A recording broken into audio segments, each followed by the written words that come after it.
cool. But the stuff that you sent me, because you said you sent me 5 pages, and I'm going to sound like a stuck record because I say this to everybody. If I'd had the space and the funding, I wanted to put everybody's work up, like all 20 million pages that they got, which would have been great, and particularly yours. And there's no reason why I still can't do it. I've got ideas what I want to do. I like the fact that you'd sent me a complete section, which I was really intrigued by. I'm always intrigued by your work. I don't need to sort of dress up my admiration for it in any other way. But do you think that that's going to actually progress, or is it one of yet another of these that it's like, oh, I've started something, it's like, it's died? I think I mean, like, because it's research practice, it's supposed to prove something that you can argue. And in this case, it was trying to prove something about what trauma theorists call the intergenerational phantom. Okay. It's like a really interesting idea about the silences between generations, you know, like leaving this kind of gap of this kind of traumatic gap, which is really interesting, I think, you know, because when it comes to things like Brexit and nationalism and all the, you know, you think, why do people vote for people like Boris Johnson? Mm-hmm. I think the intergenerational phantom, you know. So I was writing about I did quite a long piece, and I was writing about the war, you know, and how my grandparents would never talk about it, and how they wanted everything to be nice for us and for their kid, and how that gap kind of creates a space for unspeakability and trauma and stuff. Mm-hmm. So, I mean, I don't know if that came across in the work, but once you proved that, because like at this stage in like doing a PhD, you're really just groping for what you know, what's your question going to be.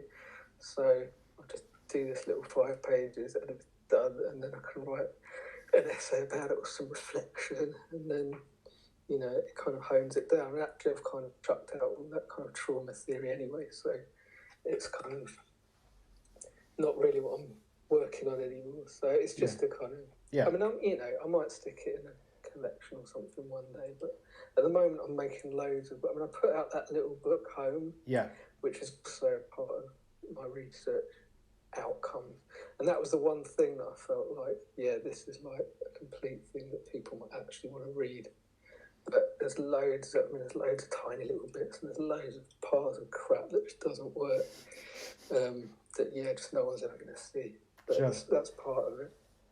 I mean, what you're talking about certainly explains the kind of shadowy figures as well, which I think now that's... So I'm kind of using materiality to kind of act as a metaphor for those things. So the shadowy figure, like soaking through the different pages of the book, is kind of a metaphor for this kind of suppressed memory or haunting of something that, you know, I mean, that was my grandma's first memory, was like copying her dad abusing these Irish migrant workers who were planting potatoes.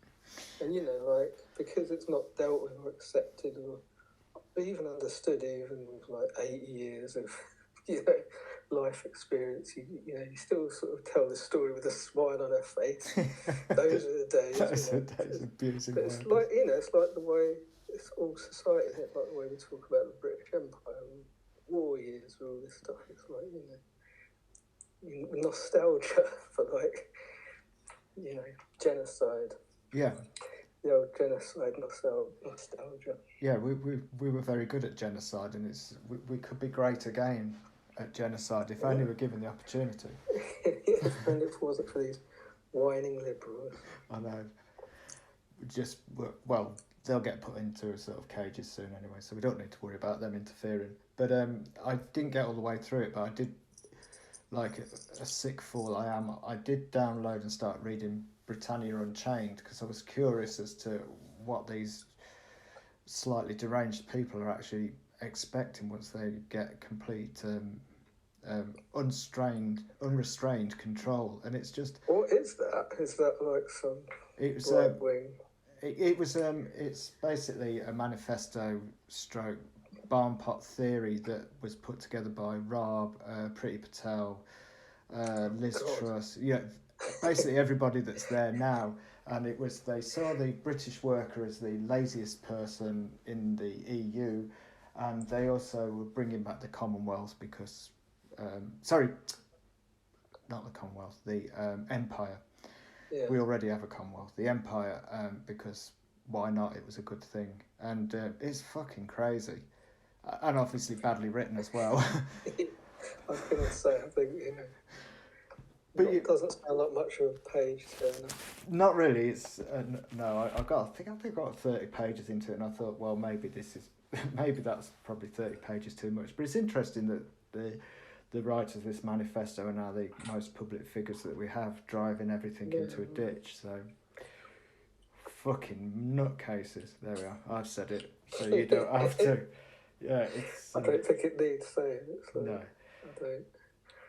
But I think it's. I mean, I do this because I've got my desktop here at the moment, so I just have people's stuff there because it's all in my studio, all your books and stuff. So I can't show how much of a fanboy I am by picking them up and going, look at this array of books. And that's right. I know you got all my books. Yeah. I've got most of yours. I know, it's like, somewhere. What's wrong with us? Surely we've got something better to do. It's like we swapped them like 15 that's years right, ago. yeah. Like, no one wants them. No, please take them. Please take all my shit. But no, I mean it's a fine collection you've got here, Gareth, of both in breadth of theme and of form. See, I'm remembering all the big words that you normally say to people on this. But it's fucking great. And your most recent one, this is not me doing a kind of like, this is how they do interviews and you have to talk in this way. But your most recent one, Dancing Plague, that was really well received. Because I keep, probably because you're posting them, but I keep tripping over all these still reviews of people saying it was one of their books of the year and stuff like that. Oh. And did you write those? No, and I don't feel like it was because you only pay attention to the bad ones. Like there was one magazine that didn't like it much. That it was like the biggest free magazine in Wales. I think it was called The Buzz or something. And they hated it. It was like lukewarm, but that's the only one that I remember. But yeah, I suppose it did get some good reviews as well. Well, I suppose it's nice to actually have some sort of acknowledgement because it was, I mean, in the sense of both the period of time, but particularly with your stuff, the actual work that's involved. It's not like I'm just bashing away in Clip Studio and sending it off to a printer. And I don't think you do. I don't think you make stuff hard for yourself because you want recognition for that. But it's a fucker when you don't get any recognition because you think, jeez. I think you're right, but I don't usually pay. With my first two books, I didn't pay that much attention, but because it was like lockdown situation, I did read every review loads of time. Sort of looked every day who's talking about it, and that's not healthy. I think you should take on board criticism, pay some attention, but it's just like it is a weird time to release a book. And, I missed that kind of whole going around and promoting it. Not even necessarily thought bubble or things like that, but just taking it to little zine fairs is nice. Because that's where people want to buy it from you anyway. And, you get that. What's the last one you've been to? What's the last? It was Catford in December 2019. Wow, yeah. Jeez. Catford Comic and Zine Fair, which is a really great one. Yeah. Yeah, it was. Were you outside for that one?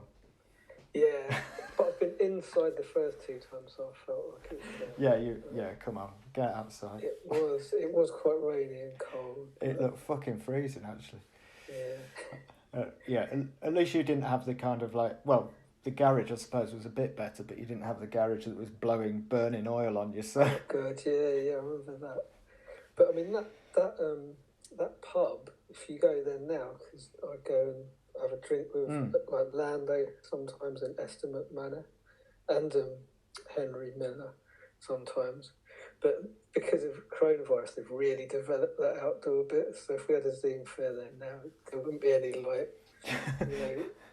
because it rained last time. Everyone's it's fucking. Which we're getting soaked, but there will be none of that now because it's all they've extended it. You could have like a proper thing out there now. Yeah, I've got heaters and everything. I have to admit, I was kind of like, because I was indoors for that one, and I was like, went out briefly just to do the rounds and say hello to everyone. I thought, oh, fuck that, I'm going back indoors. I've done my bit. Yeah. But then indoors it's like, because it's upstairs and it's so it's close just together, it's too hot. It's ridiculous. Extreme. I mean, could you imagine it kind of like in a sort of COVID situation? You'd be like, oh god, yeah, I'd rather be outside. Be delightful. But yeah, anyway, that was yet another of my kind of disaster evenings where I fucked up getting home on that one. Yeah, another fucking. Anyway, enough about my failings on train rides and stuff like that. But it's I mean, I've only done one other events pretty much since then, and that was just I did Thought Bubble last year, which hastened my retirement again from doing major events. I think that those big ones are punishing, and everyone says on social media like it was so great, and then that's not how they're feeling. I know it's not Thought Bubble's fault necessarily. It's just when you get like 500 people or whatever, and they're the best in the, and you're all like competing for that little audience. It's a shit show. It really is. You kind of without again putting no shade on Thought Bubble, but I don't really fucking care anyway because they're now basically Comixology. So I've got the people involved do a really good job, and they certainly did a good job with their comeback one. It was one of the most thoughtful things with regards to making sure people got face coverings, and they did a really good job. I thought it's not their fault, but it's just when you kind of sat next to somebody that's built a tower out of wine boxes on one side, and then you've got somebody on the other side that's just so basically people can't even see you. I mean, and you just think you're sitting there and halfway through the first day, never mind the second day, you just think, oh, I'm 55 years old. I surely could do something better with my life right now. And I mean, there was I can't even remember the person's name, but the one with the wine boxes on and cages on my side, so you couldn't see me on that side. I was really bored. I got my headphones on, so I got up and I was doing a bit of dancing just to keep my spirits up and that. And I took my headphones out because she was gesturing at me. She goes, "Oh, are you having a nice disco there?" And it was like, okay. What were they selling? I've heard there's a lot of just badges. And, oh God, it was not selling comics with stories and stuff. It was. They were selling kind of. They still seemed fine. I mean, plenty of people come by to buy it. There's badges, watercolour things, and something else, not comics. But I got really up on my hind legs about there was somebody selling like pet portraits, and oh no, is he gonna come back? He's back. There was somebody selling pet portraits, and it was like I went along to somebody and said, "There's somebody selling fucking pet portraits over. This place has gone really downhill." And then when I went back later, it said underneath it was for some charity for an animal shelter, and it was just like, fuck. You just can't even get angry about this stuff now without being completely fucking. But I hope I think if you've got a book out, or you've got something that you've been working on for years, it's good to go to something like that. But I think if you just made your first comic or something, I worry that some people that are a bit new to it just go, "Oh, I'm going to Thought Bubble," and never seen again because you only sell 10 or something. There was a lot of the little shiny faces showing up on Twitter, which was like, "Oh yes, Thought Bubble, they've opened up for applications and that. Oh, I've never been. It's my first one," and it's like, oh. Yeah. Bless. a little Zoom fair with 10 people in it. It's like ease into it like a hot bath. You can't just jump in. Boiled like a lobster. Exactly.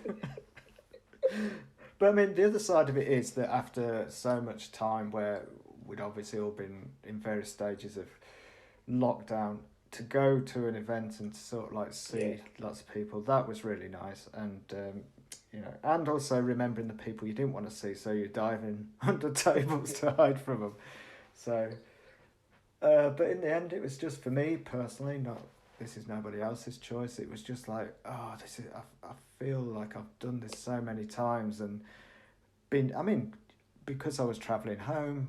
I said this to you when I texted you and stuff. I actually made money.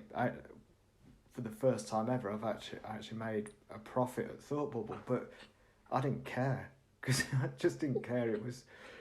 It wasn't for me. So there we go.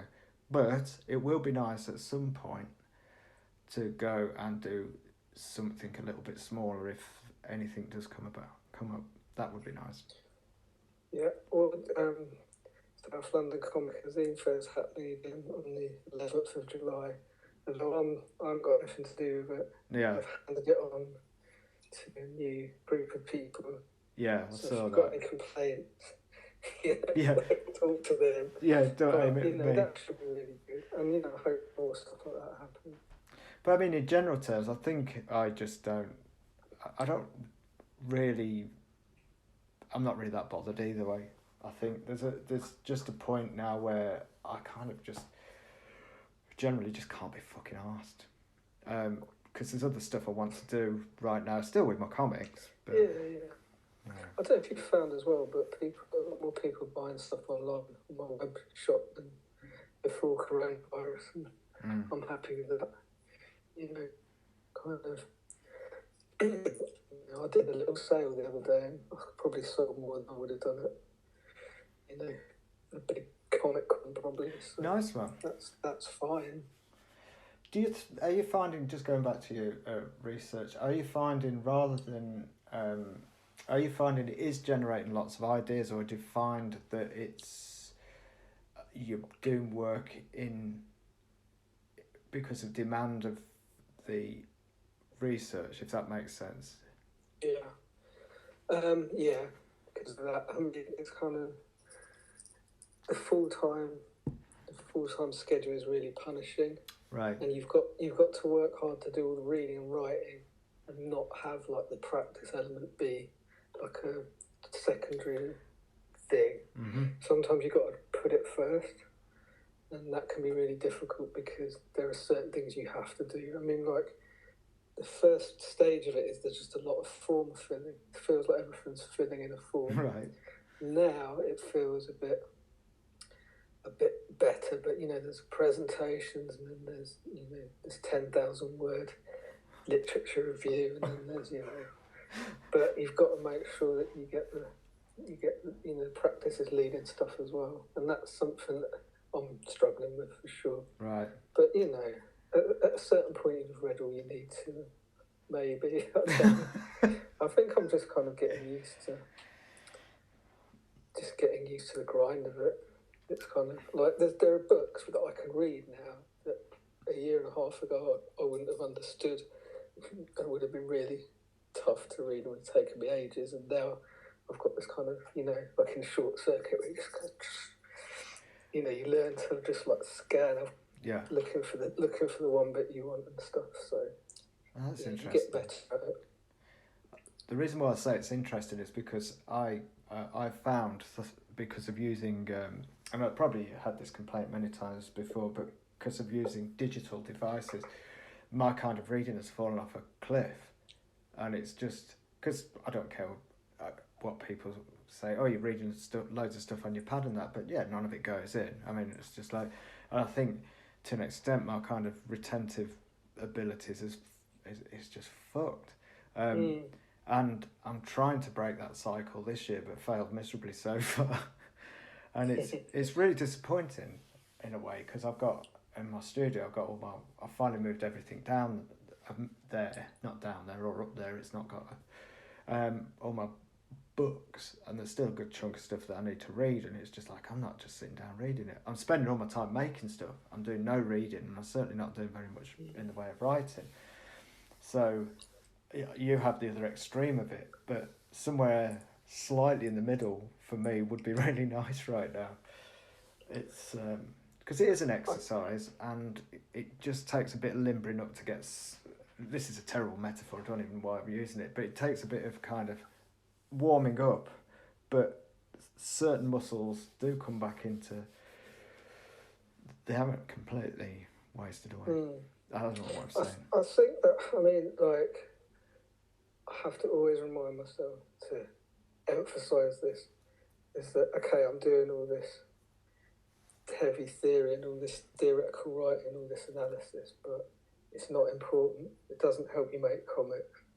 You know, if, like, I would never say to someone, you need to read this theory book to me. I'd never want it to be like art school where it's like, you know, every year hundreds of kids go to art school who love to draw, and 3 years later they come out. Yeah. They haven't touched a fucking pencil. Yeah.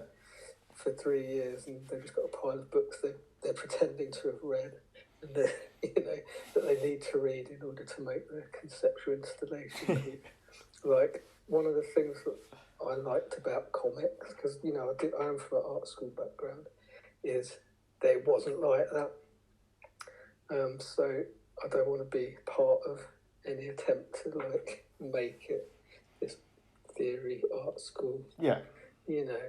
No, I get that. I mean, I get what rarefied thing, yeah. But you know, like, the irony isn't lost on me that kind of like I loved making stupid comedy. You remember my comics back in the day were mostly like comedy stickman comics. Yeah, I've still got Man knock them out. Yeah, and like 15 years later, I'm writing essays for my PhD, and it's sort of like it's sort of come full circle, and the irony of that isn't lost on me. But yeah, I think the same thing about art as well. It's like you make art, you're exploring things through instinct, visually, not, you know, through writing. Writing isn't better than, you know, images. But if you want to analyse things, because comics are quite mysterious, they're really interesting. You actually like get in the nuts and bolts and try and see how it all works. And yeah, you have to express that through writing, theory and stuff, but it's got nothing to do with making comic, you know. Yeah. No, I totally agree. I'm in a position now, and I try not to talk too much of myself when I'm doing these things, but then it'd be quite dull for you if I didn't, if it's just one way. But it's a conversation. Yeah, it's just like I'm gonna sit here like a mute sentinel. give me all your life stories.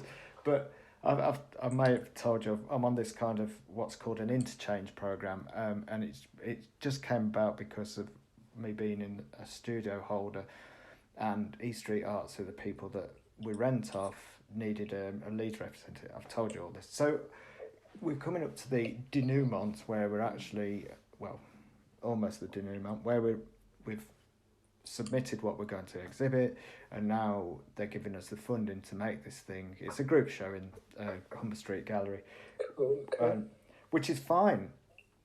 The thing that I'm making isn't anything that I would do before. It's a kind of like installation model thing, and I'm really fucking looking forward to making it because it's ridiculous. But it's I similarly had thoughts about the fact that I've sort of gone a full circle in the sense that the idea of being in what is a formalised gallery space rather than some bar seems deliciously funny to me, and especially because you're not exhibiting paintings or comics or anything, you're making a sculpture, I suppose, really, which is even more hilarious because it's so, I don't know, it just seems very funny to me, and the whole thing's just daft, but in a good way. I mean, an enjoyable way, because it's just not connected to, but obviously there is a connection there because I'm using a lot of screens, and on the screens it will have visuals, and those visuals be coming from sort of like comics and stuff that I've made relating to this fucking stupid project that never finishes for my now finished Arts Council thing. And but yeah, it's I think you're correct in the sense that you can examine the ins and outs of the mechanics of comics and stuff, but it needs a written language to do it, I think. Yeah, but that's not necessarily of interest to everyone. No. Anyway, it's quite interesting actually, kind of how there's this, and this is one of the things I kind of want to address. It's like behind, so there's comics, which most people think of as superheroes, and then behind that, in a secret hidden corner, there's us lot doing a little, I don't even know what you call what we do, alternative comics, graphic novels. Thank you. You've got a better way of saying it than we've been. Sorry, I've interrupted you. Excuse me, but I've been railing against the idea of calling them small press, and my particular railing thing now is autobiographical comics. I'm fucking sick of it. I'm sick of it being described as autobiographical comics. Right. But I can't. I'm still grasping for the word for it that I can then say this is the definition of what I do, because I don't want to be defined like that. Anyway, so people call them perzines. Perzines. Personal zines. Oh, wasn't that a thing? Anyway, I'm not having that one either. There's comics. Yeah. And then there's like our weird comics, and then behind that there's like this other dusty corner of comic scholarship. Yeah. And like within that, there's people writing about superhero stuff and all sort of history, the history of comics as well.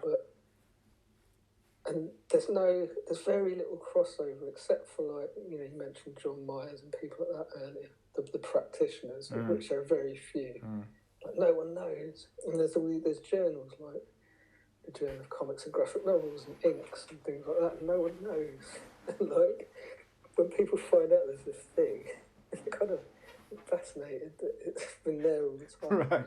And I think it's weird because there should be more crossover. I mean, I think a lot of people ensconced in art school positions, or they should come to the, there should be some crossover. There should be a situation where people doing alternative comics or whatever are going to talk a bit more in unis. I mean, I know we do in art schools, and they should be coming to the zine fairs. And the same comics get written about every paper. And Alison Bechdel's Fun Home is a big one. Mouse is a big one. The same ones get written about over and over again. It's like, do you not know about all these graphic novels that got made in the last 10 years that would be better for your subject to talk about than another. I mean, I've got nothing against Alison Bechtel. I quite like some of their stuff, but another essay about Fun Home. Yeah, exactly. Not needed. No, it's like another essay about The Last Supper or something. It's like it doesn't need to be talked about again. Yeah. No, I agree. It's interesting you say that, because in the current situation I'm in, on my floor, there's in the studio space I'm in, on my floor we've got one room's a load of clowns and acrobats, and then further down there's two sort of dancers stroke street performers, and then I'm trying to think, there's one other thing, and there are all these people that I have no fucking idea what they do, but I want to do something with them.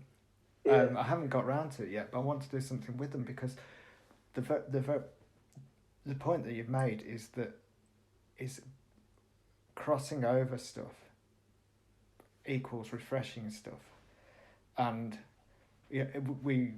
people freak out because they cross over writing about superheroes to write about, I don't know, a indie comic or something, but there's so much more fucking shit that you can bring into any kind of conversation. And it's again doing the Hump Street Gallery thing, and then having this space where there's loads of people that don't even fucking know what comics are, which is why this exhibition why I put this exhibition up. But it means that there's all these people you can have a conversation with that you've forgotten that you can do that, because you haven't been in that hybrid situation for so long. Yeah. It does sound really interesting, your studios. You know, I read that BBC article. And it sounds like the sort of thing that definitely wouldn't happen in London. Like, no way. Just to have that kind of disused space full of, you know, people doing things. But yeah, like I think you're right about that kind of crossover, and I think it's something that we used to do a fair bit in comics that we don't do anymore, which is getting the comics into spaces where no one knows about comics. Yeah. You know, it's kind of like people, like we were saying earlier, they go, it's my first thought bubble. You know, again, nothing against thought bubbles. Thought bubble's awesome, but no one wanders into thought bubble and goes, what's all this about? Yeah. I'll just pay this 20 quid and see what, you know. Whereas, like, with some of the more DIY stuff, it's like you would parachute into spaces where people don't know what it is. Yeah. And that's really important because I've definitely known people have come up to me and gone, oh, I read, you know, I go to Gosh now and I read comics because you did that zine fair in wherever it was 12 years ago, and it's like the best thing ever. And yeah, I don't think that happens enough these days. And that's again why I think it's really important to do these little fairs, because sometimes they feel like horrible failures when a lot of people turn up, and then someone comes up to you 12 years later and goes, yeah, I love comics because of that, you know. Well, I'm really aware that I don't want to run you into the ground because I don't want you to hang out all night. And that's right. But the you can't stop me now. Yeah, but I was talking to Sally Ann about this very thing, about how when we were in London Underground Comics and you were hanging out with the alternative press lot, and I told you that I'd seen Dimitri at Thought Bubble, and I was saying to Sally Ann, it's a realisation that I've had, and I probably said this to you, but I forget because I can't remember anything anymore, that I was in the wrong crowd. I realise that now. And the reason I say this is because the emphasis that your lot had was getting comics into different spaces. The other part of it was that the things that we laughed at the time, whether it was poetry readings or whatever the fuck it was that you were doing, and other such great things where we just were so sneery about it. It's like, because we're cool and they're just like some old, they're like hippies, they're playing guitars and doing poetry, and who'd want to do that? Now I just think, obviously with what's going on with myself, I just think, oh fuck, I missed out on a fuck ton of really good stuff, and we were just like so up our arse, you know, with our stupid dancing. Well, you did though. You had the Camden Market. I mean, Camden Market must have been full of people who didn't know anything about comics. Yeah, but it didn't involve poetry and guitar playing. That situation though was good. It was like we were kind of, you know, competitive. It's like Blur versus Oasis. And we were like, we're going to do one better than them next time. And then you did something bigger and better. And like, I think sometimes I didn't make that many comics during that time because you probably didn't either because we were doing this. Yeah. It must have been good to be like a kind of, you know, self-published, small press, whatever you want to call it, zine maker in those days, because there was something on every other weekend. Yeah. And, you know, like, I had this moment not so long ago, it was about 5 or 6 years ago, I was in this little Waterstones, and they had, like, 2 shelves of comics. One was just full of Marvel trays, and the other one was full of, like, more alternative graphic novels. I was like, half of this shelf is people that, from that time, that, you know, we were stuck in some tiny little room with. Every weekend we're in some pub for years, you know, and like everyone on these shelves now, and it's like really remarkable.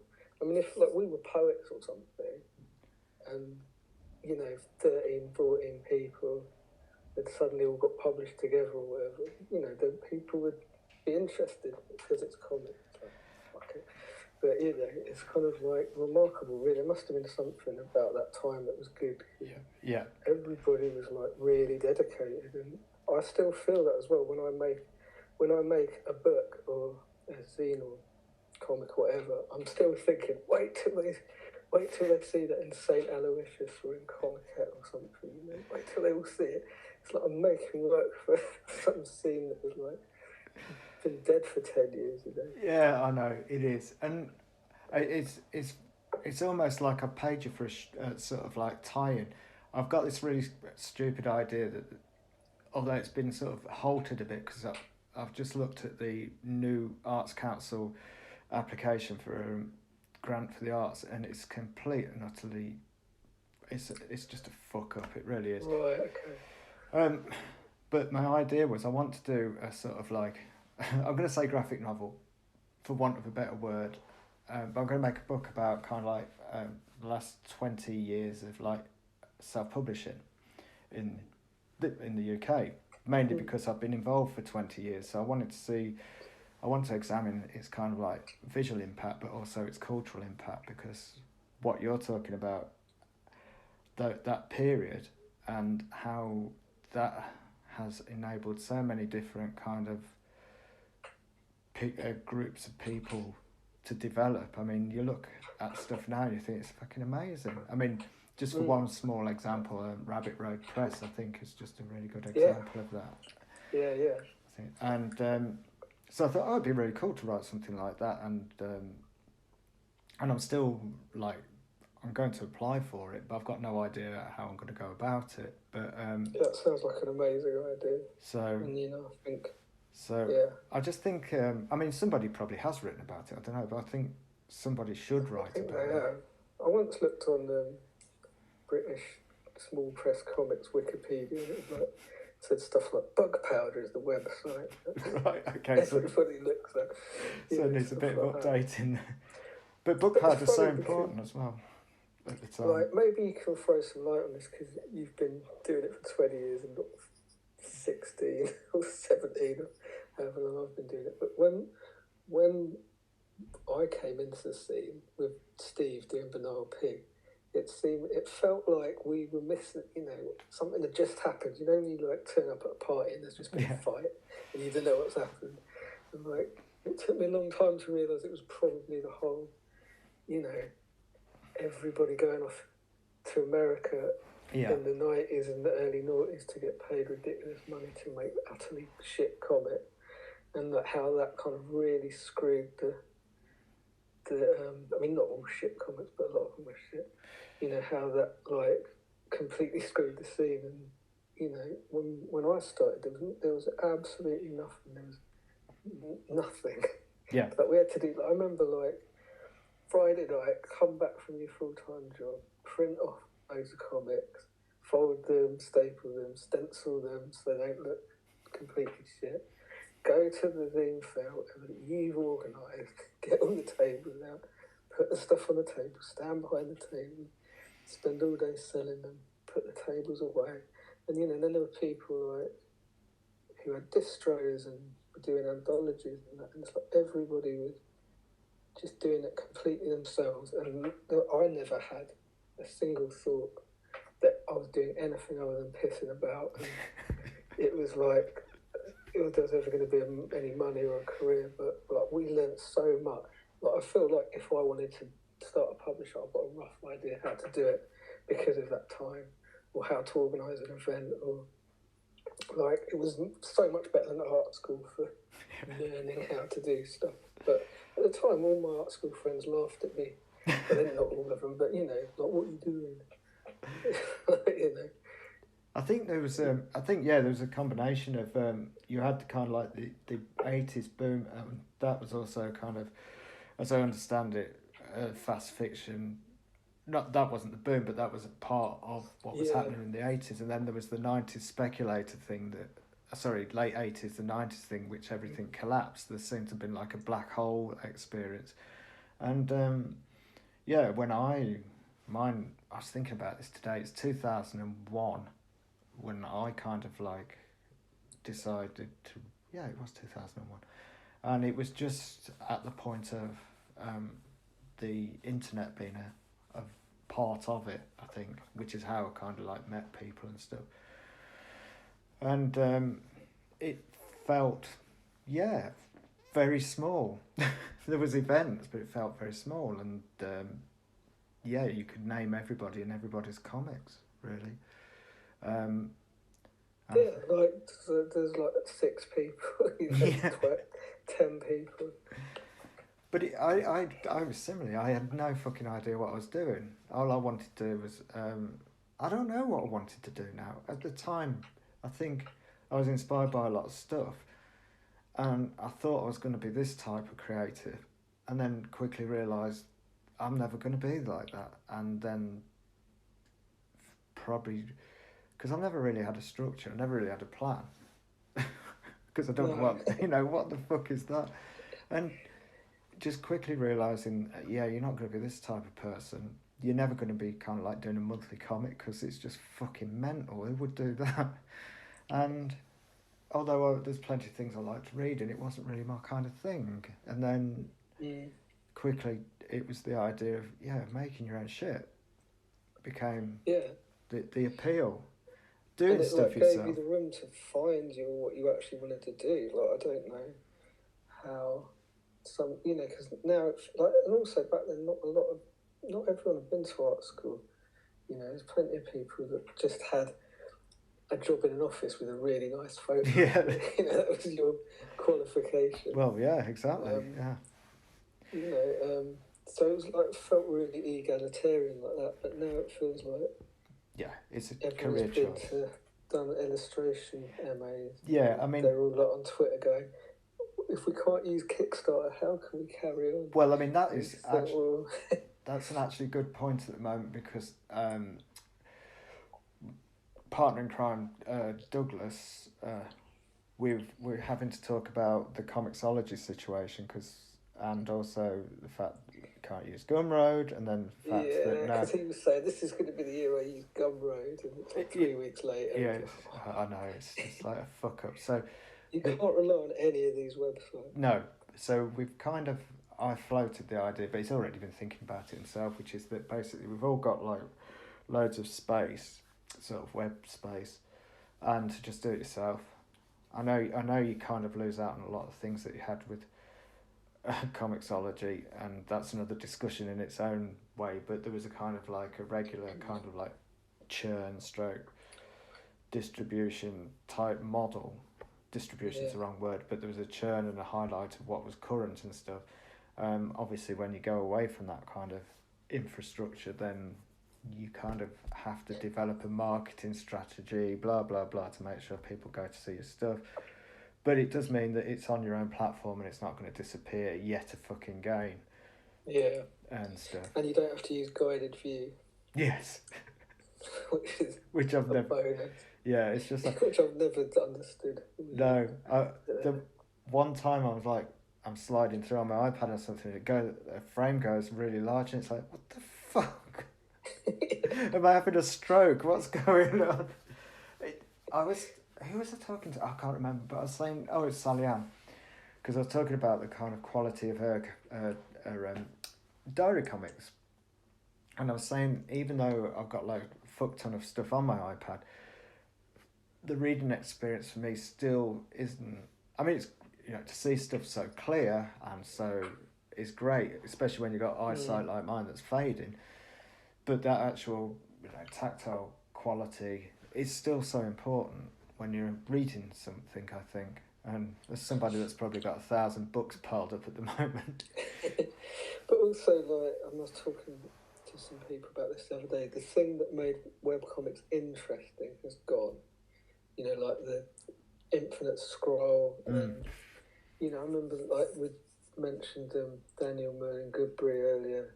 Do you remember that Hypercomics? Yep. At the Pump House. I mean, how, like, mind-blowing was that? I never loved that kind of thing, but it did feel like... And when you read Theory around that time, it's like inevitable that there's this whole universe of different comics opening up, and it's going to be the infinite possibilities. And like now, it's just guided view and fucking square stuff on Instagram done on Procreate, and that's all. It's like collapsed into like less. It's possibility. Yeah, that is so interesting. The fact that, again, thinking back to 2001, when it really did seem sort of like there were no frontiers as far as the internet went, and everything was just up for grabs type thing. And I remember. Oh no, sorry. I just no, please go ahead. Philippa Rice made this comment. You remember that cardboard Colin? Yes. He did? Yeah. And it was like, it started on MySpace, and it was like cardboard Colin going, oh, I can't remember what the other character's called, but they're like, we're in a band, we're in MySpace, and it was like, we're cool, you could be one of our top friends. Click here, and then it clicked through to Facebook, and they were going, we're in Facebook now. Do you want to see what I had for my breakfast? And they clicked through. So it's like such a kind of, I mean, compared to now, that's like incredibly mind-blowing kind of commentary on the digital world. Yeah. But that's the sort of thing, I don't know why that stuck in my head, but that's the sort of thing that... Well, you wouldn't be able to do it all the time. Yeah, and you wouldn't be able to do it now because you can't click out of these websites. Yeah, which is, it's all being sort of like walled off, and it's just only going to kind of become more kind of contained. And it perhaps I don't look at the right stuff. Actually, having said that, here we go, brain all over the place. One of the guys.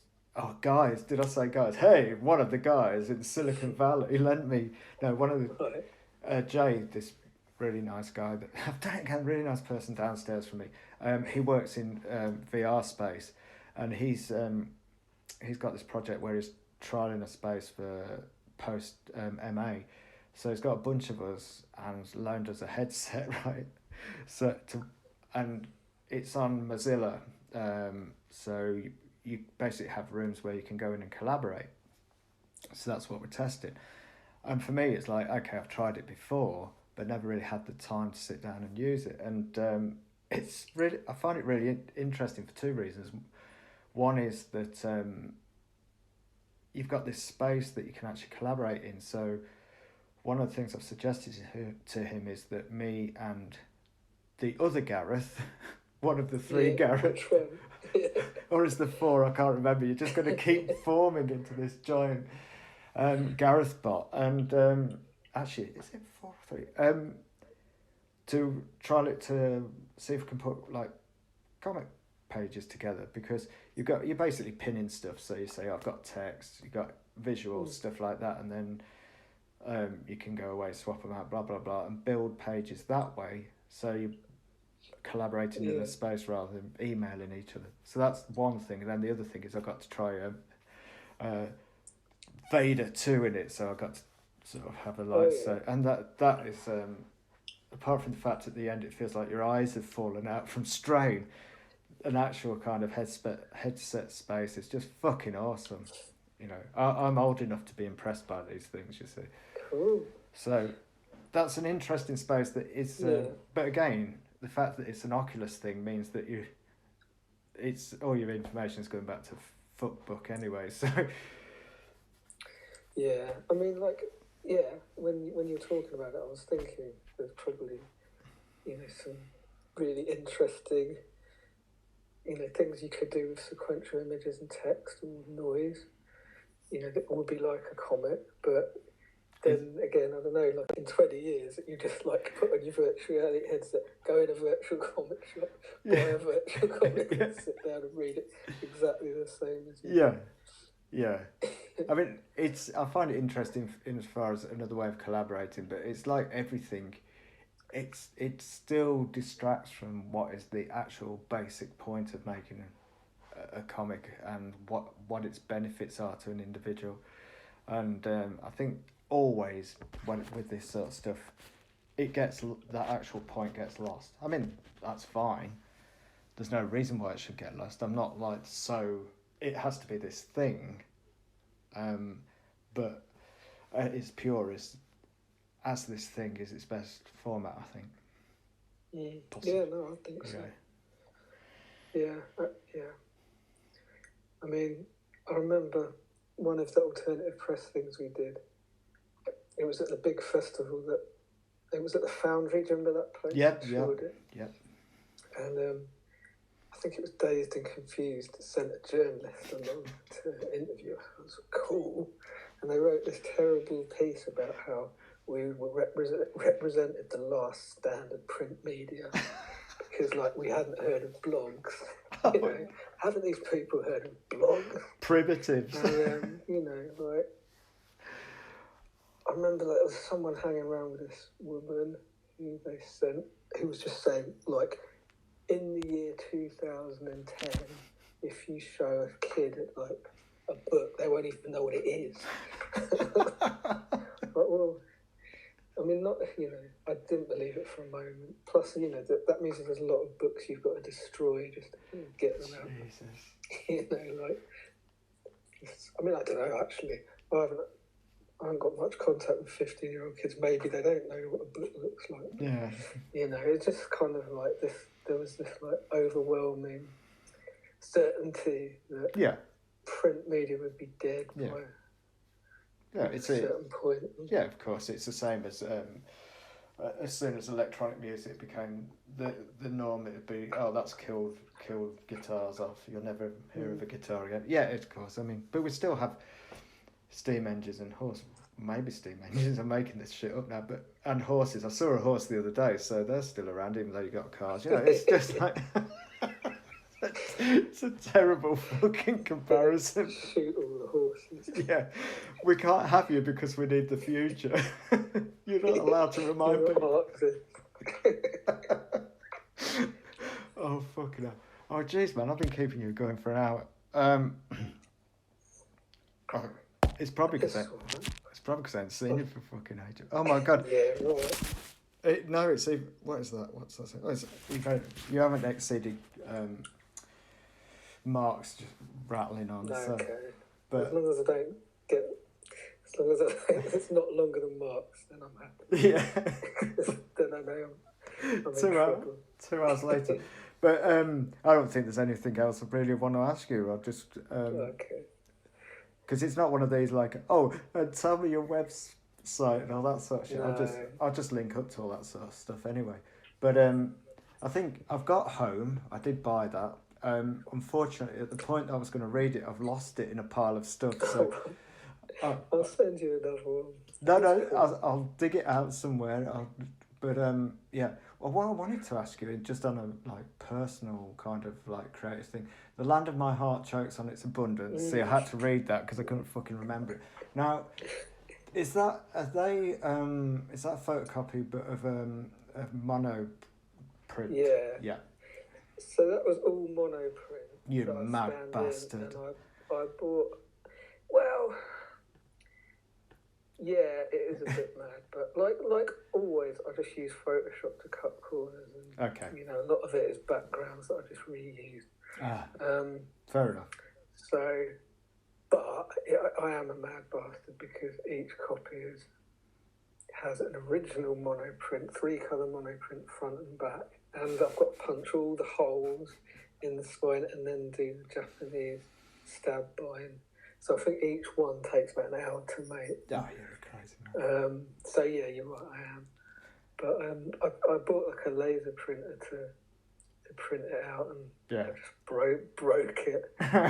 sent it back. Got a new one and broke that as well. It's like pretty bad, really. So then I got rich from Comic Printing UK just to print them all flat. Yeah. Like collate them, but just send me in a box with them flat. But that means I've got to cut them all out. Oh, so yeah, it takes a stupid amount of time. That's like when that comes out of stock, I'm just like discontinue. It's going to take me like a day to make another 10. So I'm just annoyed with myself for doing it. No, the reason I ask about it is that excuse me, I just is again not to talk about my own crazy thing, but the thing I'm doing, I'm screen printing all of it, and it's 60. Well, I don't know why it's 64 pages. I should have just done 30, but it's 64 pages anyway. So you've got to make all the illustrations and then screen print the fucking thing. And I'm just about over halfway. And I was looking at it today. Well, I was looking at bookbinding, and I was just looking at bookmaking. I was thinking, I staple everything. Why don't I do some bookbinding? And then, of course, it sent me down this thing of looking at just at what you'd done. And I was just thinking, yeah, that's why I don't do bookbinding. Maybe I should do at some point, but it's like... that Japanese binder is one of the more pleasurable and quick. It looks good. You can do it in 10 minutes.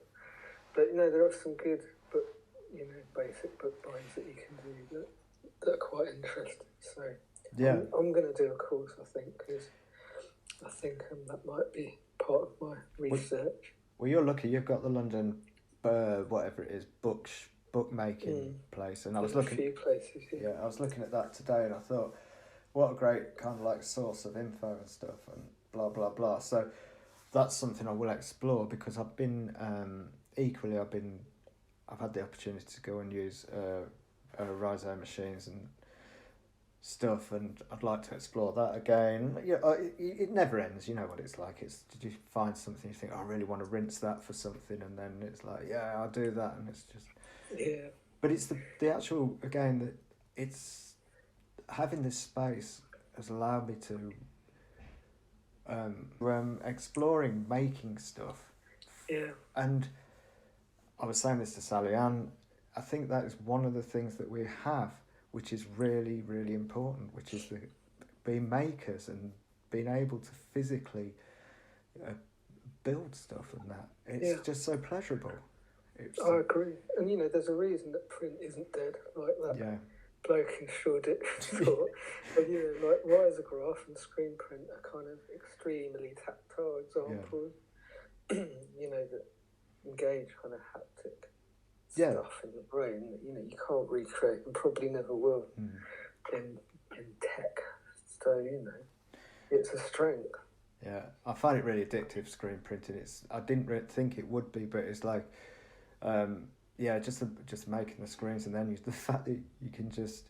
I have to restrain myself because I just believe that if you've got a screen, just use it on everything. Yeah. So anything that's sitting around, I'm screen printing on it, and it's just like, and then you start thinking, oh well, I'll go down to the charity shop and get a few old men's shirts, and I can make a few thing, isn't it? It's like whether it's kind of like whether you're making comics or whether you're making prints, it's the repetition, the multiple, but also the fact that if you're not a perfectionist, which I'm not. Especially with the printmaking, the fact that it's always a mistake on it, it's just wonderful. Yeah, it's just like, I fucked it up again. Yeah. Like in this day and age, there's a real aura about that kind of having the same image but slightly different. At a time when you can, just say, one image can go. Yeah. Digital image is almost like omnipresent. They just exist in every location in the world. Yeah. But, it's like, a line of print's a bit different. Cheers, Gareth. As ever, it's been really good to talk to you, and you'll have a lovely evening, my friend. Yeah, you too. Take care then, Gareth. Yeah. All the best. See you later. Bye.